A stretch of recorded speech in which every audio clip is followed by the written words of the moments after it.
ನಮಸ್ಕಾರಗಳು ಎಲ್ಲಾ ಕನ್ನಡಿಗರಿಗೆ. ನಾನು ನಿಮ್ಮ ಸಂಹಿತಾ ಉಪಾಧ್ಯಾಯ. ಹೊಸದೊಂದು ವಿಡಿಯೋಗೆ ಎಲ್ಲರಿಗೂ ಸ್ವಾಗತ.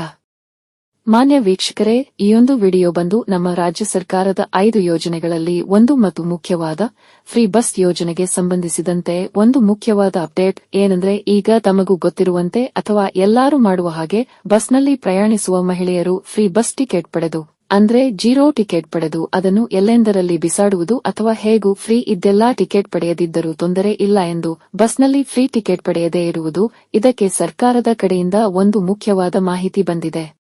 ಅಂದ್ರೆ ಅಕಸ್ಮಾತ್ ನೀವು ಬಸ್ನಲ್ಲಿ ಪ್ರಯಾಣ ಮಾಡುವಾಗ ಫ್ರೀ ಟಿಕೆಟ್ ಪಡೆಯದಿದ್ದರೆ ಚೆಕಿಂಗ್ ಬಂದ್ರೆ ನಿಮಗೆ ದಂಡ ವಿಧಿಸುತ್ತಾರೆ. ದಂಡ ಎಷ್ಟಪ್ಪ ಅಂದ್ರೆ, ಸದ್ಯಕ್ಕೆ ಸರ್ಕಾರದ ಕಡೆಯಿಂದ 10 ರೂಪಾಯಿಗಳನ್ನು ದಂಡವಾಗಿ ನಿಗದಿಪಡಿಸಲಾಗಿದ್ದು, ಇದು ಮುಂದೆ ಅಮೌಂಟ್ ಹೆಚ್ಚಾಗಬಹುದು. ಮಾನ್ಯ ವೀಕ್ಷಕರೇ, ಇದಿಷ್ಟು ಈಯೊಂದು ವಿಡಿಯೋನಲ್ಲಿ. ನೀವೇನು ನಮ್ಮ ಚಾನೆಲ್ಗೆ ಹೊಸದಾಗಿ ಬಂದವರಾದರೆ ಅಥವಾ ಇನ್ನೂ ಸಹ ನಮ್ಮ ಚಾನೆಲ್ಗೆ ಸಬ್ಸ್ಕ್ರೈಬ್ ಆಗದಿದ್ದರೆ ದಯವಿಟ್ಟು ಸಬ್ಸ್ಕ್ರೈಬ್ ಮಾಡಿ ನಿಮ್ಮ ಪ್ರೋತ್ಸಾಹವನ್ನು ತಿಳಿಸಿ. ಸಿಗುವ ಮುಂದಿನ ವಿಡಿಯೋನಲ್ಲಿ. ಅಲ್ಲಿವರೆಗೂ ಧನ್ಯವಾದಗಳು.